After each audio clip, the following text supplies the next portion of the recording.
Good afternoon, all. My name is Naomi Wanjagwa from Rina Learning. So we have encountered a bit of a challenge initially. Just give me a thumbs up if you can hear me clearly. Give me a thumbs up in case you can hear me clearly, just for me to know that you're able to hear me clearly.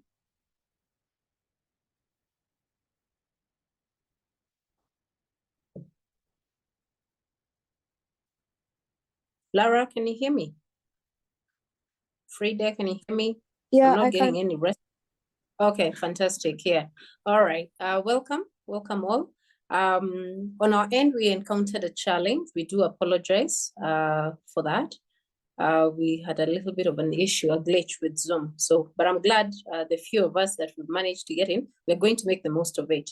So like I say, my name is Naomi Wanjagwa. I'm the Center Director and the English Language and Literature at Rina Learning. We are located along Curran Road at Curran Professional Center, and with an experience of 18 years tutoring students for their IGCSEs and also A-levels. So this webinar is meant to support students, particularly for English language paper 1, focusing on summary writing and the writer's effect. So I would like to take you through very quickly the entire paper, just to give you an idea of how to approach it, looking at time management and what is expected at each section, and then I'll focus more on summary writing. And of course, if you've got any questions, do not hesitate to write the questions on the chat and I'll be able to answer them at the end of the hour.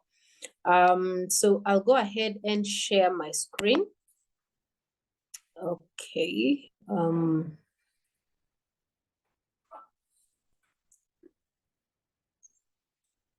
Should be able to start seeing what I have shared in a short while.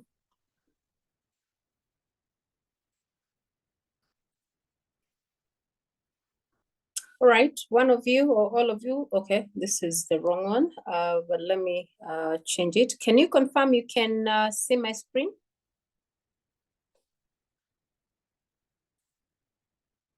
One of you, please, so that I know we are, yes, good, thank you. Thank you for that. So this is a sample paper. This is the May-June 2023 paper 1. And a few things to note. The paper is 2 hours long and mainly 3 questions. So one of the key challenges students struggle with is how to complete the entire paper within the given time. So usually we have question 1A to E, which I normally say that this is usually one of the easiest sections because it's really testing your understanding, basic understanding and knowledge and what you can decipher. You know, pretty much what we look at as the explicit meaning. I think the key part here is part B, whereby you are expected,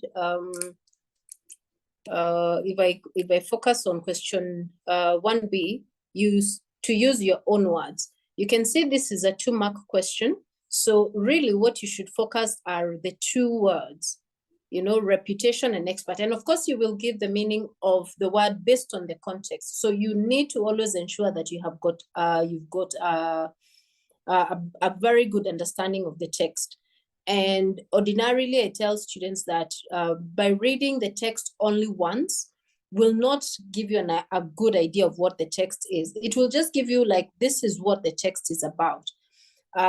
So that's why it's important for you to read. And it's really not about reading 4, 5, 6 times, but by the time you're reading the second or even third time, it is close reading. And close reading is whereby you're trying to really identify the writer's points or the ideas they're passing across, plus their ideas and opinions. So it means that in some of those phrases that you're using, you will want to read in between the lines. And I use an example of if someone came to you and tell you so-and-so was pacing up and down the corridor, the literal meaning is that they were just walking up and down the corridor. But the deeper meaning, the interpretation is that the student or the person who was pacing up and down might be nervous about certain something else. So this is what you need to always identify, that when you're using your own words, it's a 2-mark question. You're supposed to give the meaning of the two words based on the context. Sometimes you will find that students are able to give a meaning of this word, but they still continue using the same original word. You know, like they give the meaning of repetition and then they use the word expert. For that kind of a response, you will only get 1 mark because you've only given the meaning of the first word. Same thing as the second one, different perspective. The student should always ensure that, again, because it's a 2-mark question, based on the context, you're able to give the meaning. That this could be something like an alternative point of view. You know, you could give your response as that. So alternative meaning different, perspective with point of view. So that's one key area that I normally would like to mention. I'll quickly go through to section F. This is what we will focus on. Yeah, but very important just to mention about the awarding of the marks. It's a 10-mark question plus 5 marks. So 10 marks for the content. So ideally what this means is that you need to have 10 points. You need to have at least 10 points from the text and 5 marks for the quality of writing. So when we talk about quality of writing, you're looking at PUG, meaning spelling, punctuation, and your grammar. And in addition to it, your work is well organized. And there's a flow of ideas. There's a flow of ideas. So if you're looking to score 15 out of 15, you want to make sure that you have got 10 points. And while you're writing the 10 points, you need to make sure that you're using your own words where possible. And what I mean by where possible is that there are some terms whereby the word, for it to maintain the same context, you have got to use the same word. For example, let's imagine that there's a word such as teacher, you know, there's no need to go looking for what is the synonym for the word teacher. You know, you will use the same word. But otherwise, in terms of the meaning, you want to generate what is the meaning of the text and then come to the question and make sure you are able to understand the question very clearly. And this is for this particular question, you know that you're basing your summary writing from text B, not text A or text C. And the question is, what were the writer's reasons for giving up motivational speaking? What were the writer's reasons for giving up motivational speaking? And this is a style I would advise students to always use. Once you have read text B the very first time, and remember, text B is usually mainly for summary writing. We don't use it for question 1, neither do you use it for question 3.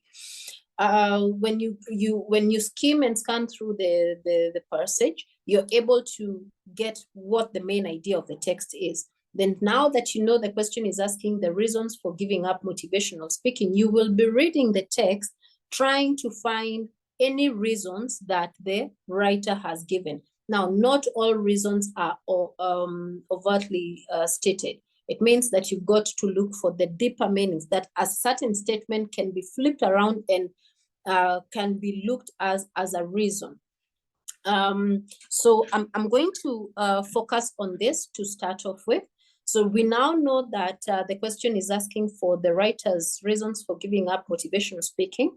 I'm going to share with you the text, and we are going to look at it together, both in terms of understanding the text and how to go about picking up the points and then finally getting to write an organized summary piece of writing. So allow me to fetch that text and I will share it with you shortly.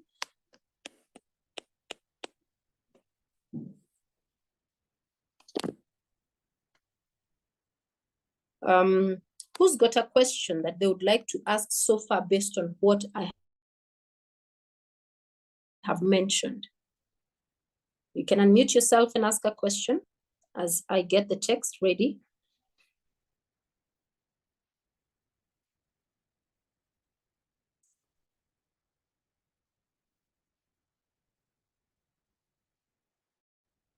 I'm assuming silence means that there's no question as yet. And I will go ahead and share the text.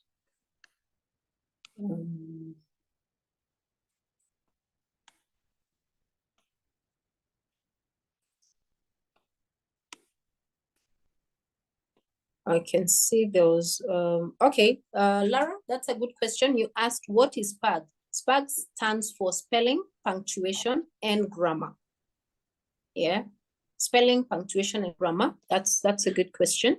So here we go. This is text B. Remember, the question was asking, what were the reasons why the writer wanted to quit motivational speaking? I want to give you like 2 quick minutes to skim through the text very quickly. And I'm sure some of us have already gone. Yep, there you go, Zara. I'm sure you can confirm you can see the text clearly. Thumbs up. Yep, thank you. Thank you, Zara.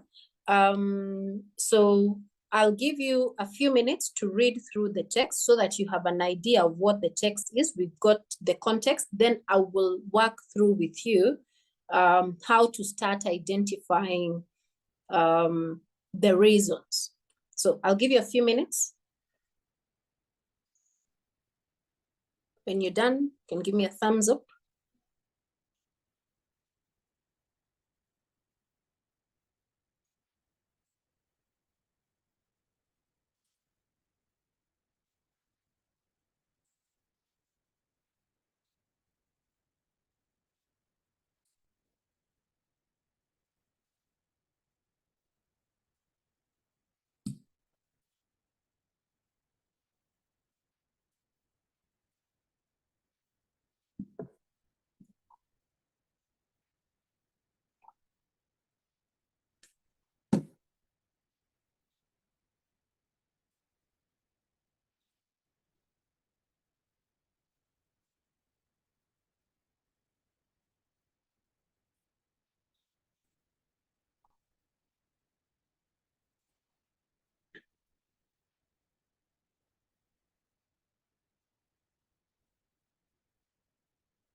Give me a thumbs up as soon as you're done.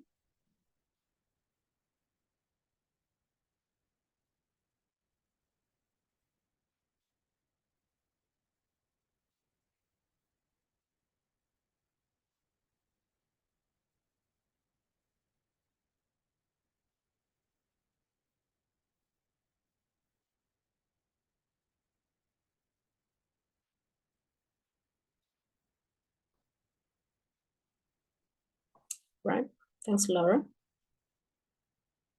Okay. I'm sure we have not all completed, but allow me to begin, yeah?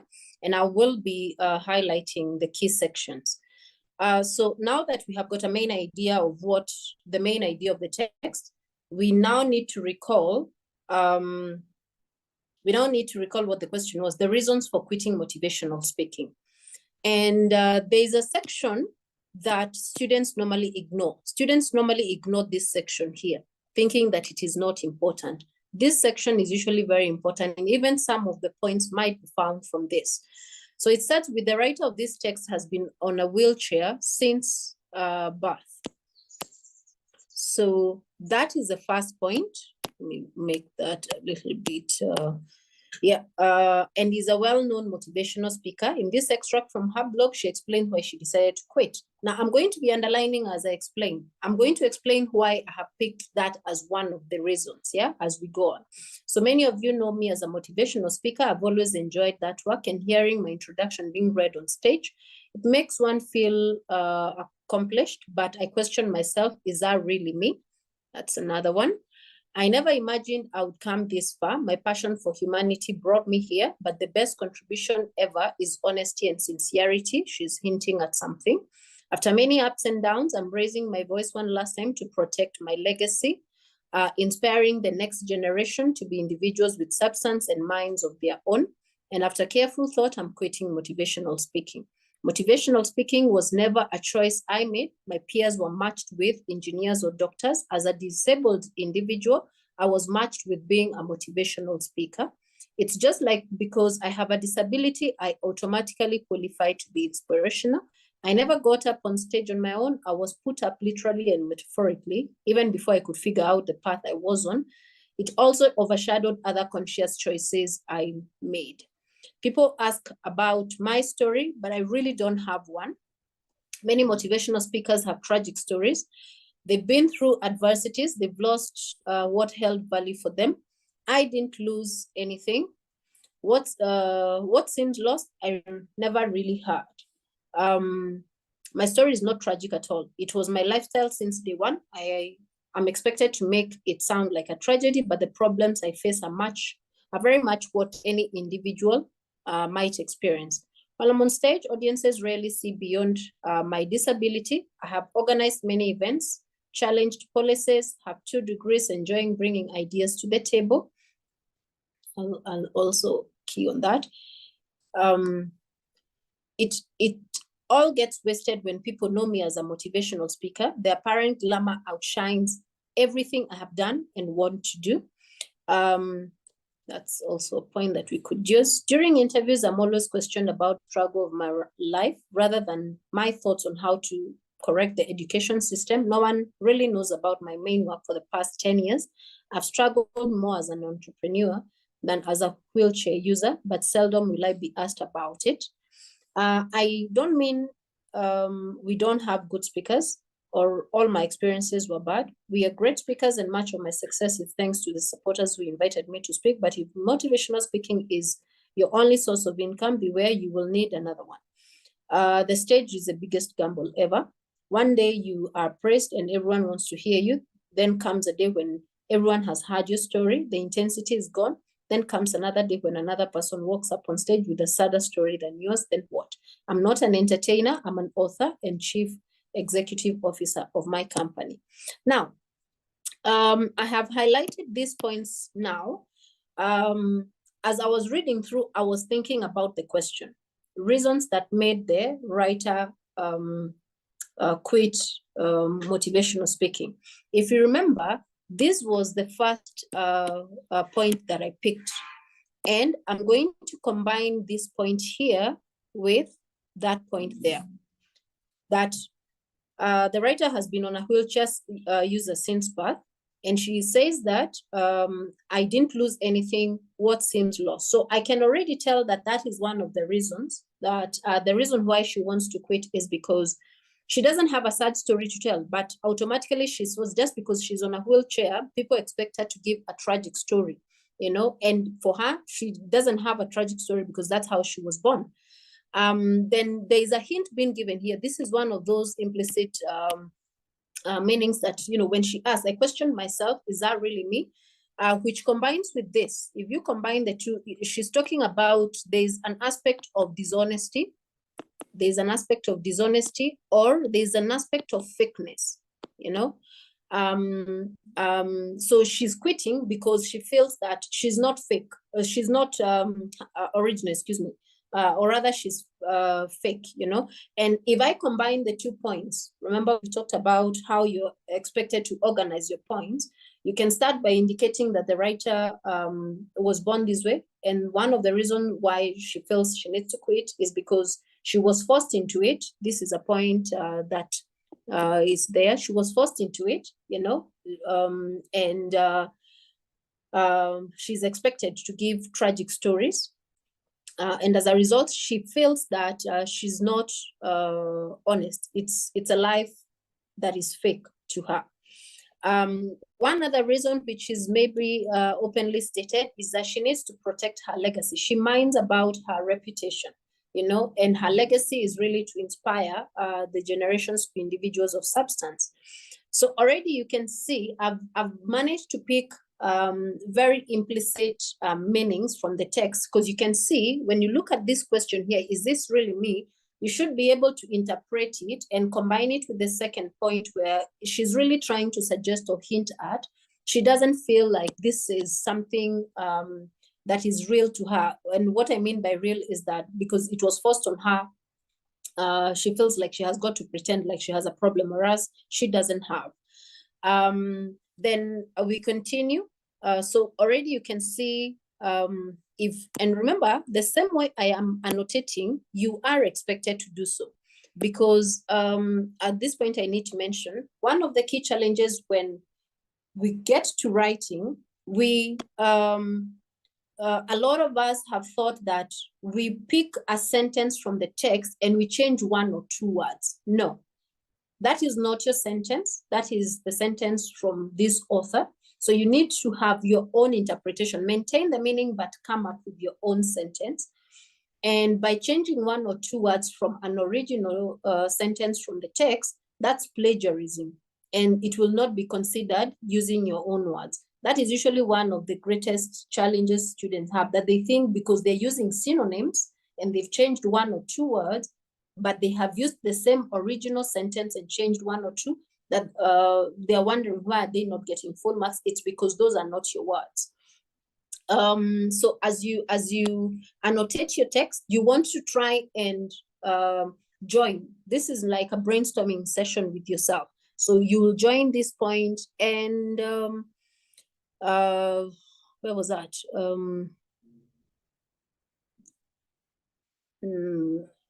Sorry. Yeah, and that will become my first point. Then this becomes my second point, and I'll focus on dishonesty. That's the third point on one of the reasons is she wants to protect her legacy. The fourth point is it was never a choice I made. And remember, because I want to start off with talking about she doesn't feel like she's doing people justice because it is fake to her, I've got to start with point number 4, indicating that this was forced on her. It was never her choice. Yeah. And the third reason is that just because she's disabled, then automatically she cannot be a doctor, an engineer, just a motivational speaker. And people, because I have a disability, automatically I qualify to be inspirational. And people don't see beyond her disability. That's another point. There's a point on overshadowed other conscious choices I've made. People don't see her other achievements, and that is spoken at length in the last paragraph.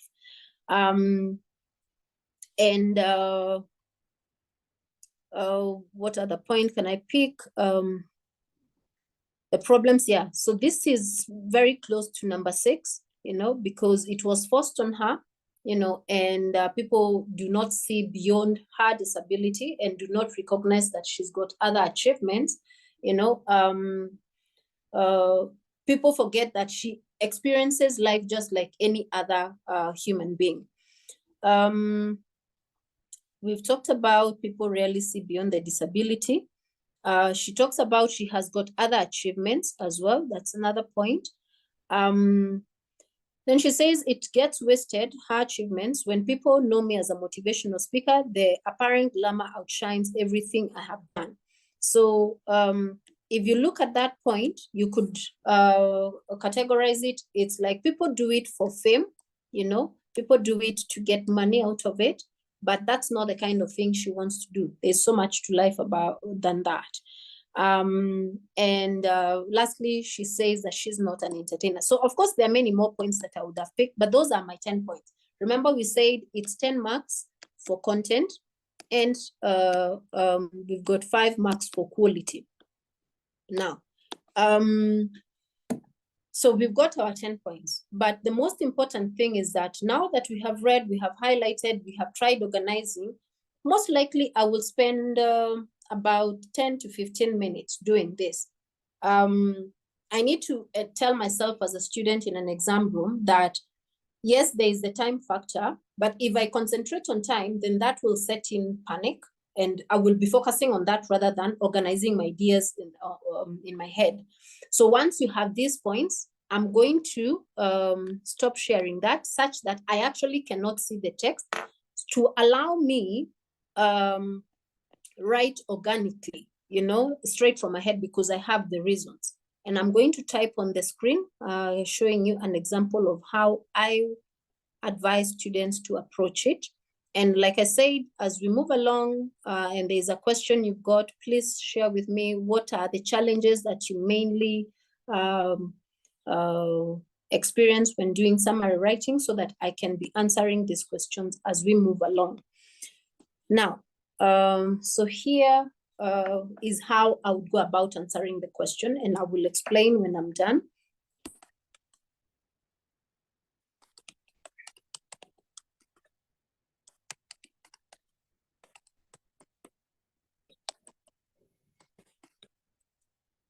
So remember, I do not have access to the text. I already have the points with me. So the main reason the writer is quitting motivational, speaking is because she was coerced into playing the role of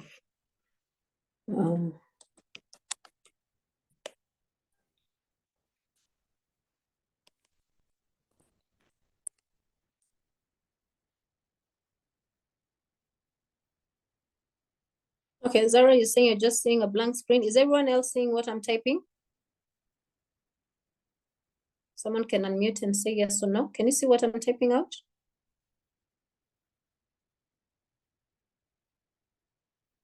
Nope. Okay. Nope. Nope. Okay. Interesting. Okay. Okay. Okay. Now you can. Okay. It's one of those. Don't apologize for that.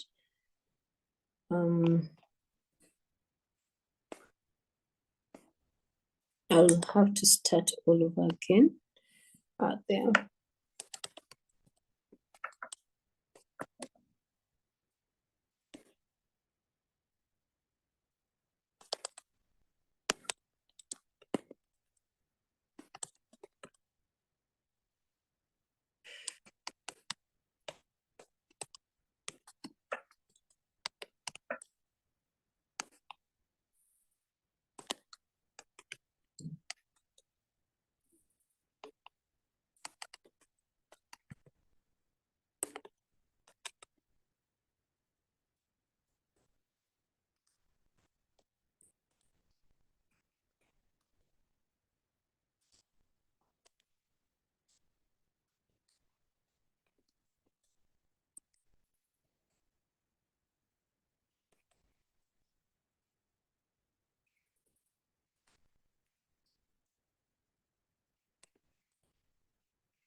Okay. So I'm running out of space. So I would like to think that still everyone can see. Yes. So Nina, you can see. Zara, you can see. So I'm assuming everyone else is also can see. So if I make comments, I've gone straight into answering the question. So when it comes to summary writing, there's nothing like offering an introduction, conclusion. You know how we've been taught how to write an essay. It's not an essay. It's purely summary writing, and you go straight into answering the questions. Why? Because you only have 120 words. So you do not want to waste your words by giving an introduction of who is a motivational speaker and, you know, no, you go straight into answering the question, the reasons. What you noticed I did, the process was we read the text, we had a main idea, then we went back and read the text when we were annotating and organizing our points on how we are going to write them, like what point will come in next, followed by which one, you know. Then now I do not look at the text. So in the exam room, you will have your insert and you'll have the question paper. So you do not want to keep on going back to the insert because you already have your points. That way you will allow yourself, and even while you do the practice between now and the exam starts, you will allow yourself the practice to learn how to write organically without having to go back and refer, that you already have the reasons. I normally call it, it's like you have downloaded the points into your head and now you're writing freely. So it then means that there is no single time you will find yourself copying an entire sentence and changing one or two words. The idea of using synonyms is one where most students are really mistaken, thinking that you're changing one or two words here. No, that's not your sentence. So let's look at my response. Again, I've not completed. So the main reason the writer is quitting motivational speaking is because she was coerced. So I've started answering, coerced into playing the role of an inspirational speaker. Now here, just ignore this part. This is when I discovered you guys were not saying of an inspirational speaker because she was born disabled and people believe that she automatically fits into the motivational field. Now through this, she feels she's not genuine, so that was another point that I gave there. So that would be my first point, second point there. Third point, she feels she's not genuine or authentic. And the other one is this point. Yeah. It's one of those things. Zoom has been giving me a challenge, and I do apologize because I don't think we can see what I've written below. I really apologize. I don't know how to manage this. Sorry about that. But I had like one or two other points. I had not finished, but the point was, in addition, so I'm also making use of transitional words, because all I'm writing are the reasons. So since I've listed, so in addition, while she speaks, most people don't see beyond her physical challenge. So I did not want to keep on repeating that she's disabled, because again, the word disabled is in the text. Physical challenge can be taken as disabled, and that would be my fifth point. Of course, there are many other points that we had picked, and that is how to go about it. So the key thing is we have 10 points. We go straight right from the beginning. Then we will try as much as possible not to go back to insert,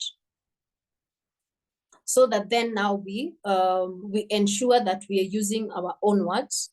And we will, by the time we are annotating, we have already organized our points that this is going to go after this one. This is how I'm going to connect. Use of transitional words as well. This will enable you score your 10 points. And the other 5 is now, like I said, you want to look into your spelling, the punctuation, and the grammar, grammatically correct sentences. Now, in some cases, you will notice that the questions are in 2 parts, like you're asked advantages and disadvantages of, say, for example, conservation. You are allowed to go answering the question. Maybe your first paragraph will be on the advantages of conservation, the second one, disadvantages. Now, if you want to put it all in one paragraph where you use an advantage and very quickly counter it with a disadvantage, you can do that. So it is not so much about the structure that they have to be 2 paragraphs, but when it is usually a 2-part question for summary writing, I normally advise the students to ensure that they they give at least 2 paragraphs, so that then it's very clear.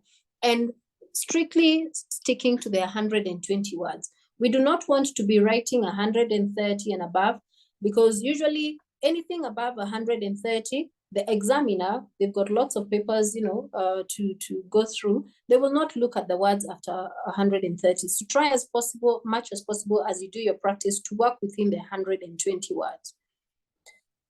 Please ask me questions as we move along. Who's got a question for me? I'm going to change positions for a minute. How big is 120 words? I don't know whether you mean, because people have different sizes of their letters. Let me put it that way. It is how you would know is in a ruled line. Yes, in a ruled line, you want to count how many words you're writing. So in my case, I'm writing approximately 1, 2, 3, 4, 5, 6. 1, 2, 3, 4. So about 4 to 6. So, and then I'll count the number of lines that I'll have written. So if it is 6, it means I should have about 20 lines, you know, so that then I know approximately it's 120 words. I hope I've answered that, you know, like on a page. It depends. So when you ask on a page, it depends on the size of your handwriting. Sometimes people have got really tiny handwriting, so it's not so much about the length. It's really focusing on the exact number of words. So while practicing in a single line, you could write anything that comes from your head, but on a ruled line, and just count ordinarily how many words do you write, and then now know, you know, how many such lines you need. Okay, another question.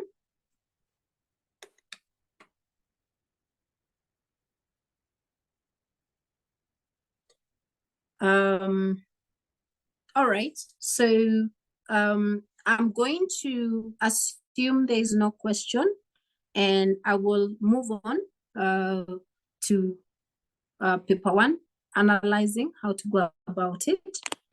I'm going to share my screen one more time. Give me a thumbs up if you can see my screen.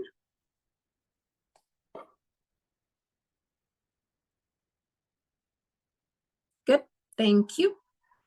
All right, so let's go to time management. So this is a 2-hour paper, and you've got 3 questions. So we have, I'm going to just write on this paper. So we've got question 1A to E, very simple questions. These are testing basic comprehension skills, yeah? Then you've got question 1F, it will never change.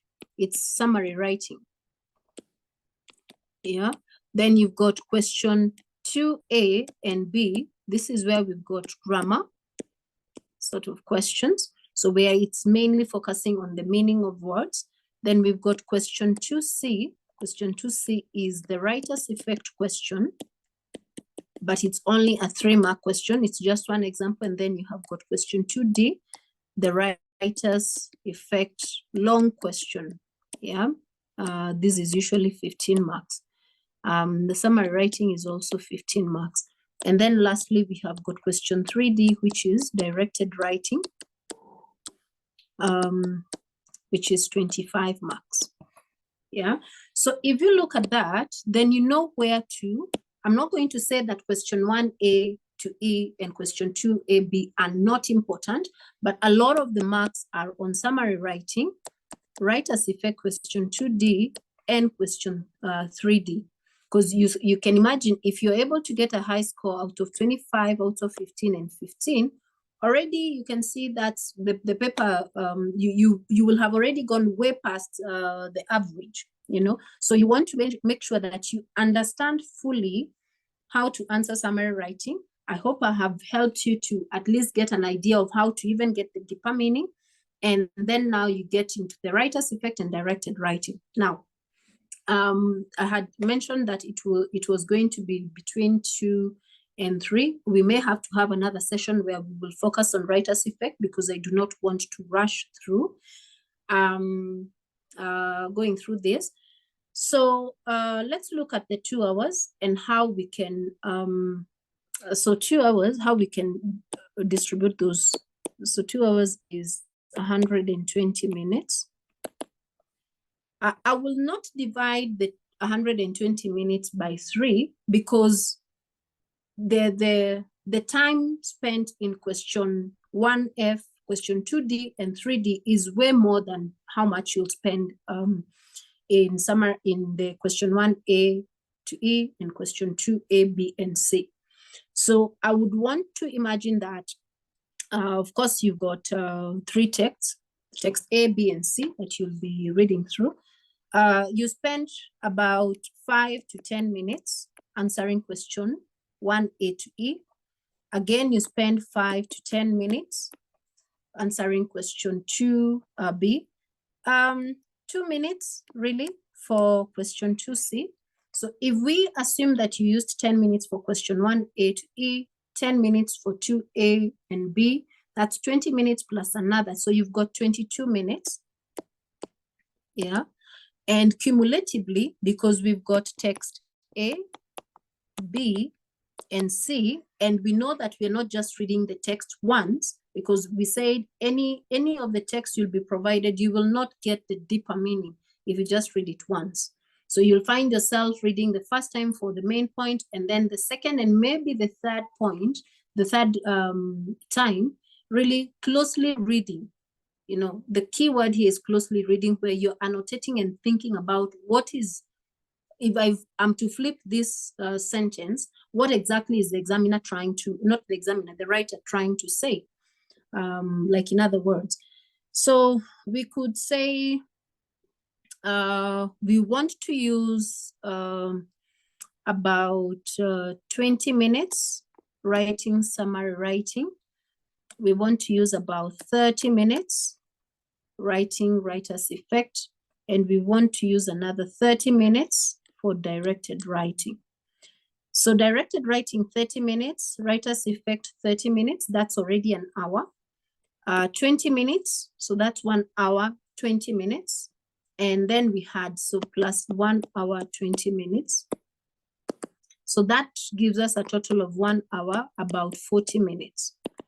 So of course, because it's a 2 hour, we have 20 minutes. So the 20 minutes, you will distribute it in reading the 3 texts, text A, B, and C, how long you take. And of course, when you think about it, maybe it takes you 5 minutes to read the first time, and maybe it might take you a little bit longer, like another, maybe 10 minutes, you know, or even shorter, to be honest. You might find that you're spending between 5 to 7 when you're annotating and picking up your points. That is for text A, B, and C. And these are just estimates. There's someone who will just need, you know, 7 minutes to answer question 1A to E, but it gives you an idea of where you should spend a lot of your time. That you want to spend 15 to 20 minutes reading all the 3 texts. So that tells you that you cannot take more than 10 minutes in each text. And that means you have read, you have annotated, you have organized your points, if it is for summary writing and directed writing. Then you get into answering the questions. Question 2A and B, remember question 2A is whereby you will need to look for the word back in the text, text C. That can be a little bit time consuming, you know, because you have to go through the text one more time. The easiest way is to get to understand what is the meaning of this word, the way I know it. Forget about the context. Then now you have got to think about the text, that I know this word means XYZ. And then now you go to the text and you look at, okay, this is what this text is about. Where in the story was this meaning that I know of this word? Where can I find it? Is it where they were talking in paragraph 1 or in paragraph 2? You know, so that then now you don't have to go through the entire text. You know, you already have an idea that here this word means this. This is where, based on this text, this is where I would find they were talking about it. And most likely you will find the word or the phrase, because usually it's you're finding a word or a phrase. And of course, we can look at what I'm talking about so that then it makes sense. I'm talking about this. This is what I'm talking about. So you can see, identify a word or a phrase from the text which suggests the same ideas as the words that are underlined. Anna's journey through New Zealand took her from one end of the country to the other. So again, you think, okay, what do I know? One end of the country to the other. So there is an aspect of, you know, expands, like from, you know, in an expansive way. So I'll look at, okay, text C, where were we talking about something to do with expanse? You know, I go look for the word or the phrase, and I most likely you will find the answer within that paragraph. And I was going to run the whole way with absolute no help or assistance. So again, without help, no help or assistance. So what word do I think this could be? You know, no help, no assistance. Again, you go back. Such words, you know, no help or assistance, they're very easy to pick. You know, Anna didn't think about buying, GPS, think about buying. So don't just focus on the word buying, but it's think about buying. Then you go to the text. Let's see if we can very quickly, this was on text C. Yep. And for those 4 phrases, so you can see the first one, you're running the entire, I'm going to there. You remember the first 2A, which was asking us, from one end of the country to the other? That should be the phrase you pick. For this specific question, the answer is entire length. It has the same meaning from one end to the other. Our sitting starts, marveling at, okay. I'm trying to remember what the other word was. Thinking about buying. All right, so I'll think about, where is she talking about her preparation? So I'll go to the place where there is preparation.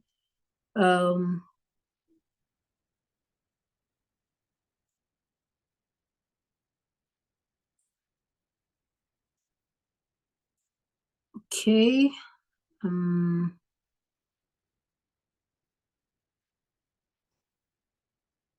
Yeah, so this one is quite straightforward. I didn't consider purchasing. So you can see I was trying to look for, where is she talking about her gadget and preparation, and it makes it easier.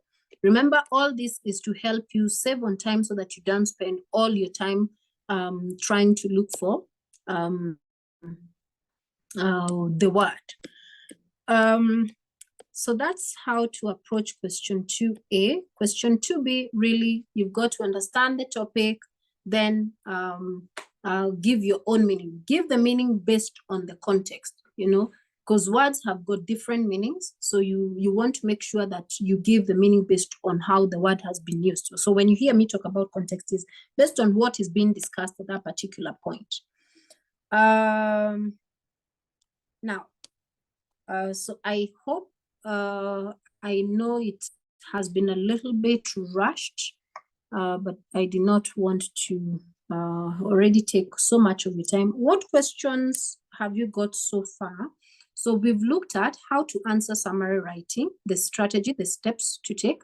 We've also looked at how to distribute time when answering the 3 questions. And we've also looked at how to answer question 2A and B. So the only part that is remaining is the writer's effect, according to the webinar that we had organized today. What question have you got? Have you benefited? Please give me a comment on the chat. And as you do so, I would like to let you know that we shall organize another one. With your permission, we will send you a new link and a new date. Most likely, we are doing all the webinars over the weekend, Saturday afternoon, Sunday afternoons. So that then we can assist students in how they're going about, preparing for the exam.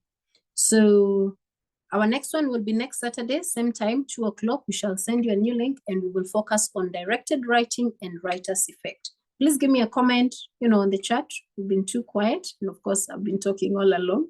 So I do understand. Thank you, Zara. Appreciate. Lara, thank you.